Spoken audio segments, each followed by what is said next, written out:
सबसे पहले चंपारण की धरती को नमन। न जाने कितने महापुरुषों को जन्म दिया इस धरती ने, न जाने कितने युग परिवर्तनों को दिया इस धरती का। आप काफी कहिए कि आज भी यदि बिहार में किसी को कुछ शुरू करना होता है तो चंपारण ही आता है। भाई हाथ में नीचे रखना ही यार। तपोभूमि महात्मा गांधी जी की कर्मभूमि रही, जहाँ से पूरे देश की दिशा और दशा बदल दी गई थी। कुछ तो है इस बिहार की धरती में जो चाहे महात्मा बुद्ध हो, चाहे महावीर स्वामी हो, चाहे महात्मा गांधी हो, आपकी शुरुआत यहीं से क्यों करते हैं लोग? कुछ ना कुछ तो है इस मिट्टी में। और सब जब यहाँ हमारे भाई हाथ में नीचे रखो ना यार। जी आए हमारे यहाँ और बोले कि मोतिहारी चलना है और आप लोगों की भाई हाथ में नीचे रखना ही यार। हमने कहा कि हम एक बार जरूर आएंगे। तो एक चीज अच्छी लगी कि इन्होंने अपने माँ और माँ संध्या सेवा ट्रस्ट के नाम पर इतने सारे नेक काम किए यहाँ पर, और माँ को कभी नहीं भूलना चाहिए, याद रखिएगा। आपको हम इस बात के लिए बधाई और ढेर सारी शुभकामनाएं। आप ऐसे ट्रस्ट के माध्यम से और नेक काम करते रहिए और अपनी माता पिता का नाम ऐसे ही रोशन कीजिए और चंपारण की धरती का विकास आगे करते रहिए। जब हमें पता चला कि ये बहुत सारी गरीब लड़कियों की विवाह अपने यहाँ से अपने ट्रस्ट के माध्यम से कराते हैं। अभी हमारे यहाँ आपके पुलिस डिपार्टमेंट में थे तो हमें पता चला कि हेलमेट लगाने के लिए लोगों को प्रेरित करना, ये छोटी छोटी चीजें जिससे आप समाज में बड़ा बदलाव ला सकते हैं यहाँ पर। तो इसके लिए काबिल तारीफ है और आप लोग भी इसमें सहयोग करेंगे। हमारे बहुत बहुत धन्यवाद, नमस्कार। और यहाँ जितने लोग आप लोग आए हैं कुछ ना कुछ उम्मीद से आए होते हैं। बहुत हम जब यहाँ आए तो जब देखे आप लोग की संख्या तो पहले ही बोले हमारे जी से कि इससे बड़ा हॉल है कि नहीं है। इतना छोट में नहीं हो। अच्छा हमें तो बोल दिया तरीके अगली बार हम देख रहे बोल वाले में तो व्यवस्था कर दो, ठीक है। अरे ये जी हम इस बात को बता देंगे बहुत जल्दी हम दोबारा आएंगे यहाँ पर। एक बात के लिए लगा ही नहीं कि हम कहीं दूसरे जगह आए हैं यहाँ पे। तो सब बताते हैं कि क्लास नहीं जाता तो आगे नहीं रुक जाते। और यहाँ पे अगला जो भी जगह होगा आप देखिएगा सर, गाड़ी का जाने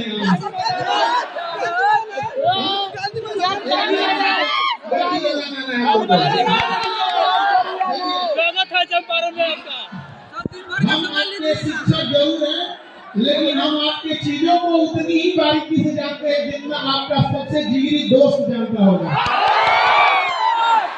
इसलिए हम आपकी अच्छाइयों को भी जान रहे हैं, खराबियों को भी जान रहे हैं। इसलिए हमारे सामने होशियारी नहीं करना पड़ेगा। हमको यहाँ आने में लेट हो गया क्योंकि हमेशा क्लास में हम दूसरे को जाते रहते हैं। क्लास कैसे लेट हो गया? अब हमको क्योंकि पटना से आना था, हम ही को लेट हो गया। इसके लिए सॉरी आप लोगों की थोड़ा लंबा सफर हो गया। आप लोग का ये उत्साह और ये जुनून देख के लगता है कि गांधी ने यही जगह क्यों चुना था, ऐसा फील होने लगा आपको। तो ये जुनून को बचा के रखना है आप लोग को। देखिए आप सब मिडिल क्लास से आ रहे हैं, आपने गरीबी को जिया है, किताबों में नहीं पढ़ा। आपने बहुत सारे बच्चे होंगे जिनके माता पिता के ऊपर बहुत सारा कर्जा होगा, किसी के घर में किसी की बीवी होगी जिसके शादी ब्याह करने के लिए होगा, बहुत सारी जिम्मेदारियां होंगी। आज भी देखिएगा ना गांव में आप जाएंगे तो एक तला घर ढलाया होगा और उसमें से पिलर का छड़ निकाल दिया होगा। उस बूढ़े बाप ने इस उम्मीद में कि उसका बेटा उसकी बेटी कामयाब होगी अगला तला ढलवा देंगे। ऐसा होता है कि नहीं होता है?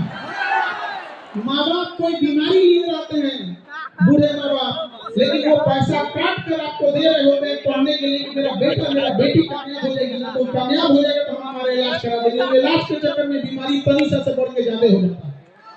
होता है कि नहीं होता है? अपने आप से पूछ के देखिए, अगर उस माँ बाप का आप भरोसा तोड़ेंगे तो क्या भगवान भी माफ करेगा?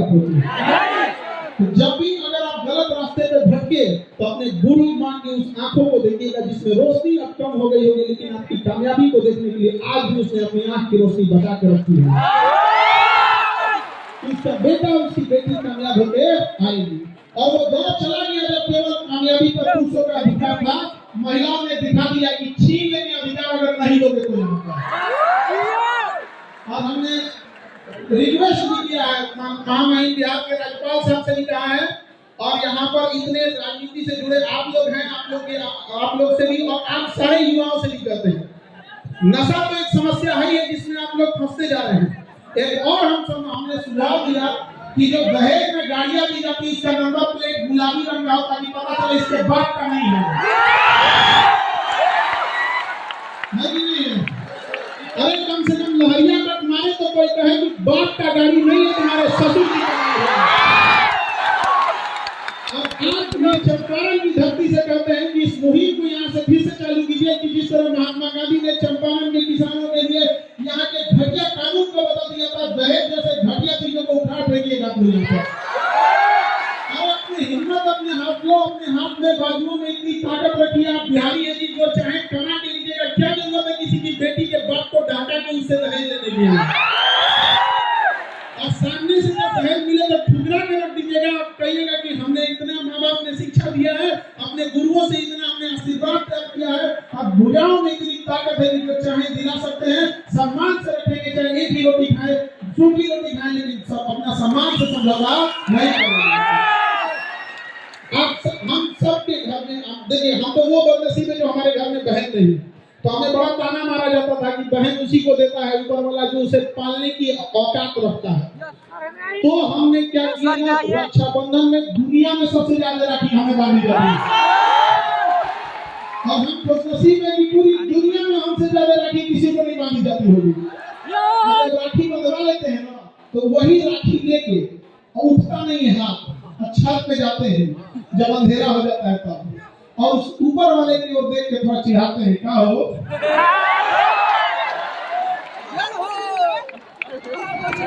देखा जरा, एक को महीना दे लो, देख लो। शायद इसी सब की वजह से हम बिहारी लोग बदनाम हो जाते हैं कि केकरों से टकरा जाता है।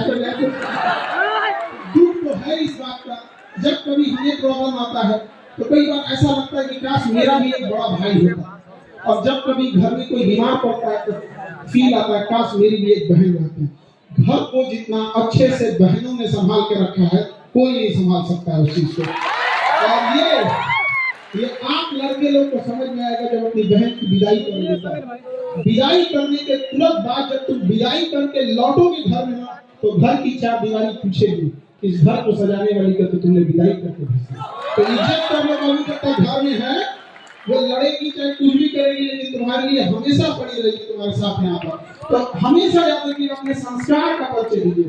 यदि शत्रु को हराना है तो शस्त्र उठाना पड़ेगा, शत्रु को हराना है तो शस्त्र उठाना पड़ेगा, लेकिन समाज बदलना है तो हमें अपने शास्त्रों को उठाना पड़ेगा, हम अपने शास्त्र भूलना नहीं।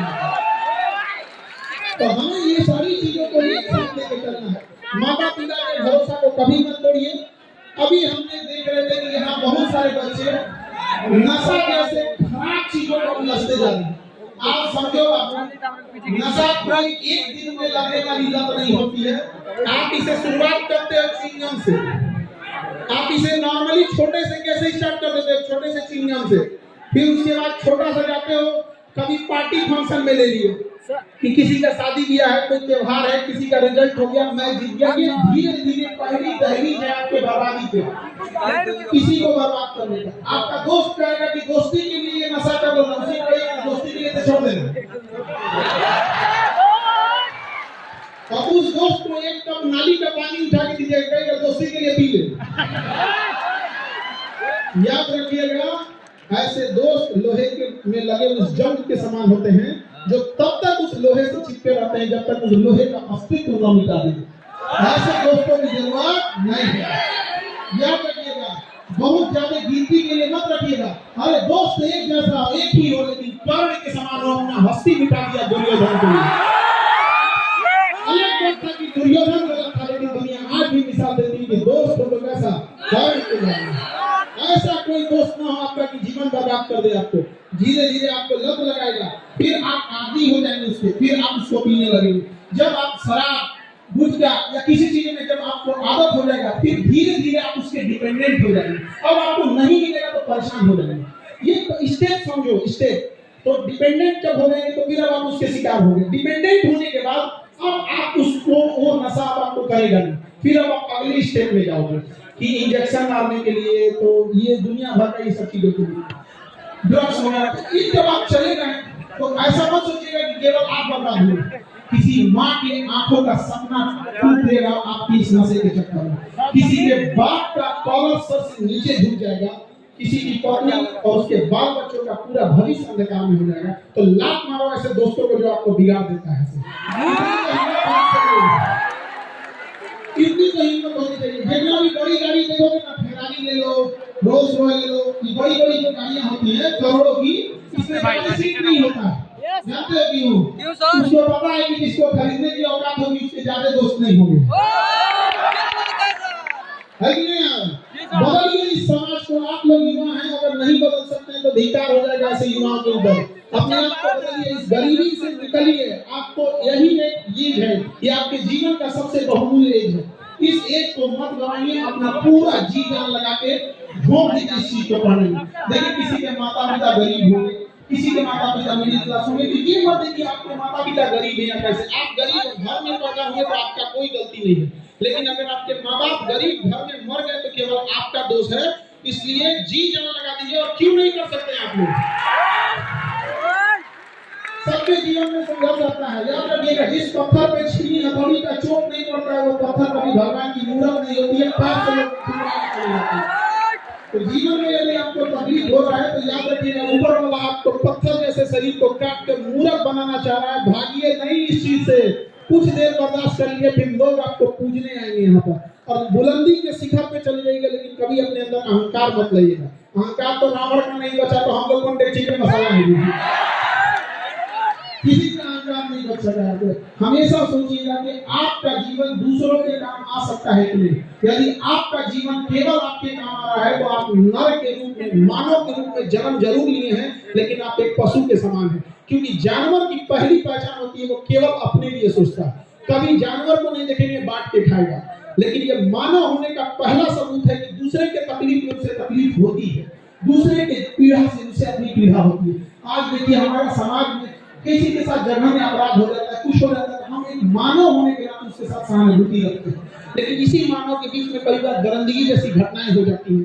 तो ये सब चीजों को हम और आप युवा ही इस चीजों को बदल सकते हैं। और युवा ही कहीं भी जाएगा तो चेंजिंग ला सकता है, बशर्ते वो गलत डायरेक्शन में ना चला जाए। आज का युवा जो हो गया है 1.5 GB डाटा 4 बजे तक खत्म हो गया है। क्या मतलब बन रहा है? याद रखिएगा, सुनिए बाबू ध्यान से। एक अनलिमिटेड डाटा है, तो ये अनलिमिटेड डाटा अनलिमिटेड बर्बाद करेगा आपको। समझा गया? इसलिए आप लोग समझो बाबू ध्यान से, एजुकेशन बहुत जरूरी है। लेकिन आज के डेट में आपके पास मोबाइल बहुत ज्यादा हो गया।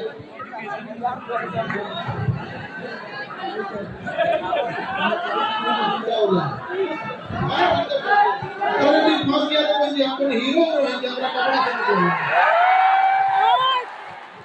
अरे हम लोग ये कोई इधर फंस गया तो बताइए। हम लोग को सेलिब्रिटी वो शिक्षक है। शिक्षक का सबसे बड़ा ताकत। चलिए सर, चलिए बात ये बोलने दीजिए सर को बोलने तो तू क्या बोल रहा है इसमें? तो भाई काहे को बोलता रहो? सर को बोलने मार पर चेंज थोड़ा बहुत भीड़ ज्यादा है तो थोड़ा आप लोग को दिक्कत हो रहा है। चलिए सर, ठीक है सर। हाँ ओके, आप लोग चलिए सर।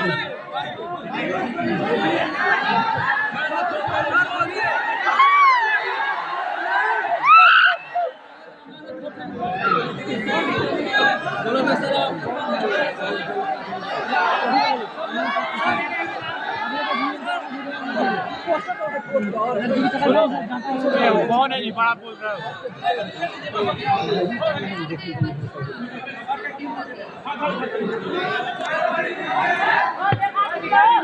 देखिए बाबू, आप दे देंगे सर के टीवी है अच्छा हम आपका रख लेंगे, ठीक है, हम आपका रख लेते हैं। देखियो अभी आप सबके हाथ में मोबाइल है और जिस स्थिति में जिस एज में है आप इस एज में एजुकेशन जरूरी है। आप बाबू चाह के भी इस मोबाइल के जंजाल से नहीं निकल सकते, ये हम आपको गारंटी दे रहे हैं, क्योंकि करोड़ों की सैलरी पाने वाले इंजीनियर और साइकोलॉजिस्ट आपके ईमेल को ट्रेस कर रहे हैं कि आपने किस टाइप के वीडियो को पूरा देखा है। यदि आपने कुकिंग की वीडियो को पूरा देखा है तो अगला घसकाइएगा तो कुकिंग से रिलेटेड आएगा। वो 1 महीना टाइम खर्च करके आपके उस ईमेल से 10 से 20 आपके इंटरेस्टिंग टॉपिक को ढूंढा है, आप घसकाते जाइएगा वही आएगा, इसलिए आप उससे निकल नहीं सकते हैं।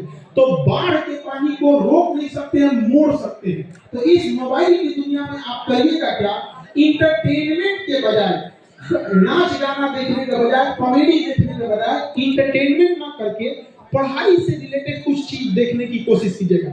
जैसे लेजर सर्जरी कैसे होती है, रडार कैसे काम करता है, एनिमेशन वाली चीजें कैसे काम करती है, इसे हम लोग इंटरटेनमेंट नहीं करते हैं, इसे एजुटेनमेंट करते हैं। एजुकेशन से हम इंटरटेन होगा, इसे कहते हैं एजुटेनमेंट।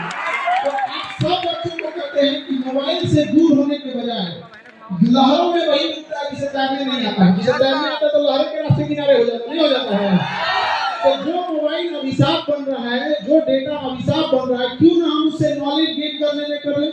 हम क्यों जाएंगे फिल्म देखने में, हम क्यों ना ये देख लें कि हमारे पास जो गुजरात साहब जब प्रधानमंत्री थे तो क्या नीतियां आए थे, मनमोहन सिंह के समय क्या थी, मोदी जी के समय क्या थी। अगर आपको इसमें इंटरेस्ट नहीं है तो इंटरनेशनल लीडरशिप देखिए, साइंस देखिए, किसी भी चीज को देखिए, बस अपने आप उसको इंटरटेनमेंट में मत जाने दीजिएगा। वरना जब आप इंटरटेनमेंट में जाते हैं दिमाग आपका संकुचित होते जाता है, और संकुचित दिमाग कभी ज्यादा लोड नहीं ले सकता है। इसलिए दिमाग का जो स्ट्रेस है ना, इस चीजों को आप अपने आप को कंट्रोल कीजिए। तो मोबाइल की दुनिया से भी आप लोगों को क्या करने की जरूरत है, बाहर निकलना। देखिए कोई भी पुरुष या यंग एज जो है वो बर्बाद किसी भी होता है, पहला उसे नशा लग गया था, या तो गुटखा, पान, शराब, जो चीज का नशा है, अगर वो नशा में चला गया तो वो सोने की लंका बेच के खा जाएगा, तो भविष्य खराब कर देगा। किसी लोहे को बर्बाद करना है तो जंग लगा दो, और पुरुष को बर्बाद करना है तो उसे नशे का लत लगा दो। दुनिया की कोई ताकत उसे नहीं बचा सकती। याद रखिएगा, नशा में जाना आसान, जाने से पहले रोकना आसान है। एक बार लत लग गया तो छोड़ना बहुत मुश्किल है, बहुत ज्यादा मुश्किल है।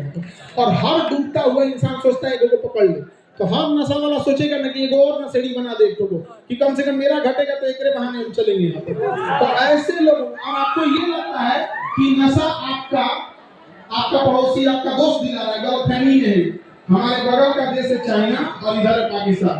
सबसे ज्यादा अफीम जो होता है पाकिस्तान, अफगानिस्तान और ईरान साइड में होता है, और इधर में देखेंगे तो म्यांमार, लाओस, कंबोडिया, ये सब में अफीम होता है। तो एक उधर से अफीम की सप्लाई हो रही है, एक इधर से हो रही है। और हमारा पड़ोसी या कोई भी देश क्या चाहेगा, यंग जनरेशन नशे में क्या हो जाए। आप लोग को ये लग रहा है कि आपको नशा पड़ोसी दे रहा है तो गलत फहमी में है आप लोग को, ये इंटरनेशनल शिकार हो रहे हैं आप लोग, इससे बच के रहिएगा। आजकल तो ये फैशन हो गया है, मच्छरदानी का पत्थर देखे आप लोग, पातर होता है, मसला काट के बनाया जाता है मच्छरदानी का फट्टा, इसमें छाती हो गया है घास से। अच्छा आप सिगरेट पी के धुआं उड़ा रहा है, बॉल पहन रहे हैं, हो जाएगा उसको लग रहा है जैसे नासा का साइंटिस्ट है, मानसिकता उसको कितना नीचे लेके चला गया। पढ़ाई में अपना जी जान छोड़ दीजिए, यंग जनरेशन है, और सारे बच्चों से कहते हैं पढ़ाई लिखाई करके जब नौकरी हो जाए तो नौकरी के बाद नौकरी के सैलरी के भरोसे किसी को नहीं रहना है, सैलरी के भरोसे किसी को नहीं रहना। जितनी सैलरी उसका 10 गुना ज्यादा बिजनेस करके कमाइएगा। आपको पैसा कमाने का बराबर अधिकार है जितना अंबानी अडानी के लड़के को उतना ही है। लोग कहते हैं कि नौकरी करने कितना मिलेगा। नौकरी हम लोग पैसा कमाने के लिए नहीं, बल्कि समाज के ऊपर जो कलंक लगा है, हमारे यहाँ उतना संसाधन नहीं है, तो समाज को दिखाने के लिए है, ताकि माँ बाप को भरोसा हो जाए कि हम बच्चों को पढ़ने के लिए भेजे थे तो पढ़ के दिखा दिया। उससे ज्यादा आप लोग बिजनेस करिएगा, स्किल सीखिएगा, चाहे जो भी स्किल सीखना है। तो स्किल में क्या है कि आप बहुत सारे, जैसे किसी को सीसीटीवी कैमरा बनाने का स्किल है, जैसे देखो कोई जरूरी नहीं कि कोई इंसान एक ही बार बहुत बड़ा हो सकता है। हर इंसान छोटे से शुरुआत करता है और धीरे धीरे बड़ा होता है। तो पहले धीरे धीरे सोचना, अपने आप को इंडिपेंडेंट होना।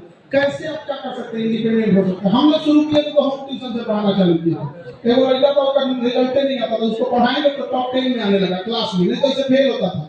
उसके घर वाला बड़ा खुश हुआ, अरे हमारा बैला सुधर गया। तो हम लोग उनसे गार्जियन पूछे कि क्या इसको जन्म घुट्टी पिलाए है कि सुधर गया। हम कहना ना, कोई विद्यार्थी यदि पढ़ाई से भाग रहा है तो उसमें केवल और केवल गलती शिक्षक का है। हम बोलते हैं, हम शिक्षकों में विद्यार्थी का टेस्ट लेकर उसे फेल करते जाते हैं। जिस दिन ये विद्यार्थी शिक्षकों का टेस्ट लेना चालू कर देगा ना, याद रखिएगा ये मर्यादा में अभी जुटा हुआ है। इसलिए दायित्व बनता है, यदि कोई विद्यार्थी क्लास में नहीं आया और फेल हो गया तो उस विद्यार्थी की गलती है। लेकिन क्लास में बैठ के आपके पढ़ाने के बाद अगर फेल हो रहा है, आपके पढ़ाने के बाद उसको समझ में नहीं आ रहा है और भाग रहा है, तो किसकी गलती है? शिक्षक की गलती है। खाना परोसने के बाद यदि कोई खाना छोड़ दिया तो सरासर इस बात का गवाह है कि खाना अच्छा नहीं बना। अगर खाना अच्छा तो बनेगा तो छोड़ेगा ही नहीं। लोग कहते हैं उंगलियां चाट दिया है कि नहीं यहाँ पर। इसलिए एक बात हम पूरे कई बार शिक्षक लोग हमसे नाराज हो जाते हैं। हम ये कहते हैं कि बच्चों के पढ़ने के लिए यूनिवर्सिटी है, एक बार कोई शिक्षक 2005 में एग्जाम देके नौकरी ले लिया तो उसके बाद उसे कोनो एग्जाम देने की जरूरत नहीं। कोई शिक्षक का यूनिवर्सिटी नहीं होना चाहिए, टीचर यूनिवर्सिटी। हर साल क्या चीज अपडेट हुआ, उस टीचर को जिला वाइज बुलाइए 15 दिन के सिलेबस के लिए। जैसे मान लीजिए मोतिहारी मुजफ्फरपुर के टीचरों को 10 दिन के लिए बुला लिए, क्या अपडेट हुआ है, एग्जाम का पैटर्न क्या है, बच्चों का साइकोलॉजी कैसे चेंज हो रहा है, मोबाइल के माध्यम से कैसे पढ़ाया जा सके, कैसे से। कोई यूनिवर्सिटी नहीं है शिक्षकों के लिए, बस एक परीक्षा पास, अब जिंदगी भर खेलिए बच्चों के साथ। कई बार हमारे शिक्षक लोग हमसे नाराज हो जाते हैं, तो हम उनसे कहते हैं कि हमारी जिंदगी शिक्षक के लिए नहीं, विद्यार्थियों के लिए समर्पित है। इनके लिए तो भगवान से लड़ जाए। तो आप अपने, अगर आप पढ़ने में कमजोर हैं तो अपने आप को ये मत सोचिएगा आप पढ़ने में कमजोर हैं। आपने समय कम दिया है, डरपोक हैं, पढ़ाई से भाग रहे हैं। वरना एक बार डट का सामना कीजिएगा। एक बार जब डट के सामना कीजिएगा, समय देने लगिएगा, तो जिस चीज को समय देते हैं वो आपका होता है। दुर्भाग्य है कि आप समय फोन पे देते हैं और वो आपका हो जाता है। अभी तो लाख निराहार करने वाला है। पढ़ाई लिखाई करो, नौकरी करो, तुम्हें नौकरी ढूंढना है। जिसके चक्कर में पड़े हो माँ बाप खोज देंगे। अगर ढूंढना ही है तो अपने ट्रेनिंग कॉलेज में ढूंढ लेना। दिक्कत ना होगा। अभी घर में कोई फायदा है अपने आप की शक्ति को पहचानिए। हर युवा के अंदर एक यूनिक शक्ति है। कोई आप में ऐसा बच्चा होगा जो पढ़ने में बहुत तेज होगा, लेकिन एक्चुअल में उसके अंदर एक छिपा हुआ बिजनेसमैन होगा। वो भले नौकरी ले लेगा, लेकिन एक समय के बाद वो छोड़ छाड़ के बिजनेस में चल जाएगा। अपने आप को पहचानना। बजरंगबली की बात बड़ी शक्ति थी, पहचान ही नहीं पा रहे थे। जामन जी ने उधर क्या किया, आभास करा। अथाह शक्ति है आपके पास, जब आभास हुआ तो लंका जला दिया।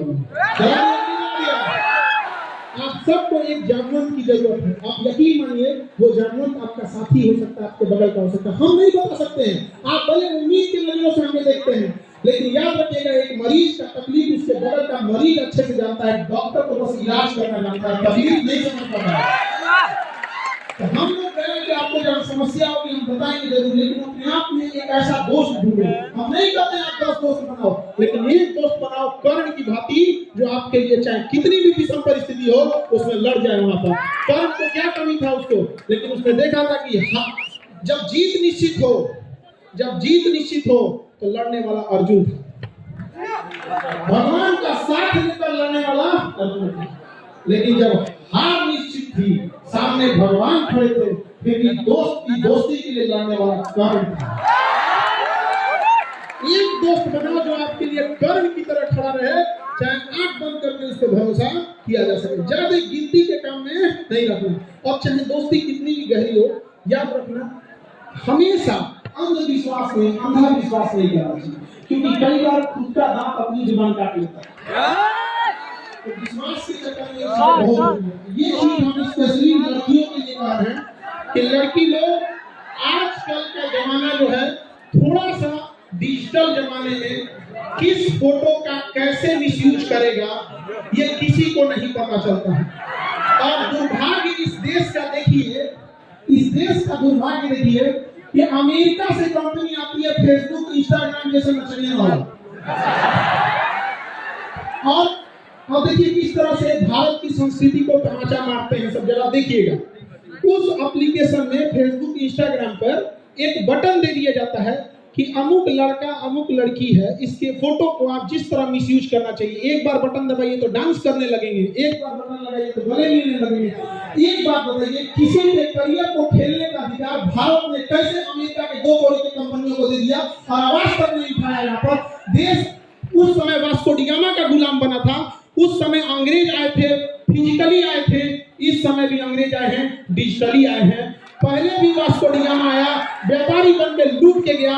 500 साल पहले की गलती गिनवाने के लिए आपके पास समय है कि अंग्रेजों ने ये किया, बाबर ने ये किया, दिल्ली सल्तनत वालों ने ये किया, विदेशी आक्रमणकारियों ने क्या किया, और अभी जो हो रहा है उसके लिए अपना आंख के आना हो रहे हैं।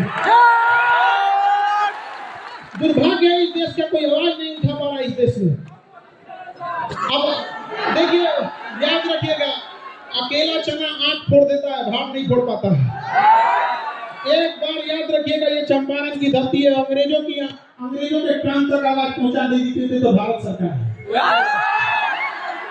आप बताओ, किसी कंपनी को हमने फेवर करने के लिए दे दिया और वह कंपनी बाकायदा प्रचार कर रही है कि ये बटन दबाइए, इससे ये हो जाएगा।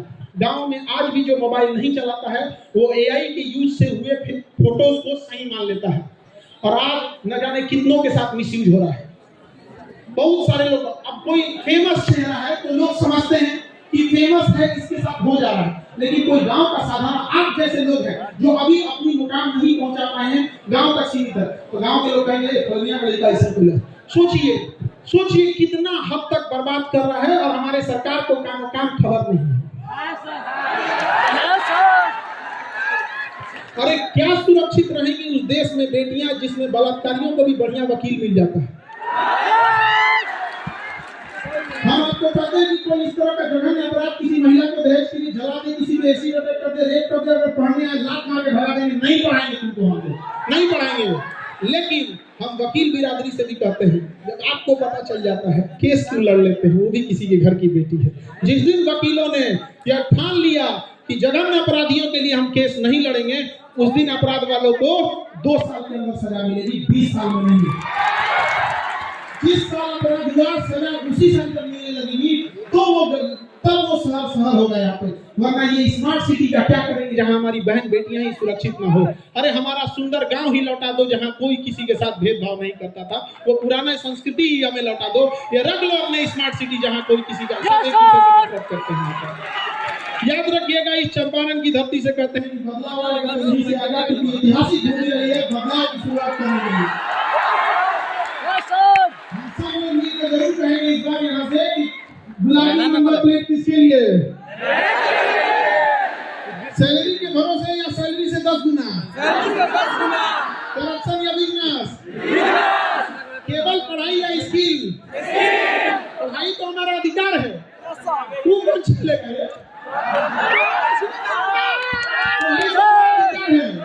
शिक्षा हमारा जन्मसिद्ध अधिकार है। उस समय स्वराज हमारा जन्मसिद्ध अधिकार था, इस समय शिक्षा हमारा जन्मसिद्ध अधिकार है, और इसे हम लोग छीन के लेंगे, छाती पे चढ़ के ले लेंगे यहाँ पर। और क्या बिजनेस का अधिकार या बड़े बड़े पैसा कमाने का अधिकार कुछ चंद लोगों तक सीमित रहेगा? नहीं। देखिए कितना दुर्दशा की बात है। कल्पना कीजिए आप कि कोई एमबीबीएस का डॉक्टर हो, एम्स से पढ़ा हो, और अपन टेटनस के इंजेक्शन लगाने के लिए लाइन में खड़ा है, तो लोग क्या कहेंगे? भाई तो कोई संकट कर रहे नहीं समझे? एमबीबीएस का डॉक्टर हो और अपन बेटा को इंजेक्शन में लाइन लगाने के लिए लाइन में खड़ा हो, तो कहेगा भैया तुम तो खुद ही डॉक्टर है, अपने बेटा को इंजेक्शन लगा दो। हंसेंगे कि नहीं हंसेंगे? लेकिन ये वही देश है जहां अनाज उगाने वाले किसानों को 5 किलो भात के लिए लाइन में लगा दिया गया। सोचिए क्या दुर्भाग्य होगा, अन्य उगाने वाले को 5 किलो में हम लोग लाइन में लगा दिए हैं। बोलो भारत सोने की चिड़िया कहाँ थी, अब कहाँ रह गए? यहाँ पे लकड़ी का चिड़िया नहीं रह गई हम लोग यहाँ पर।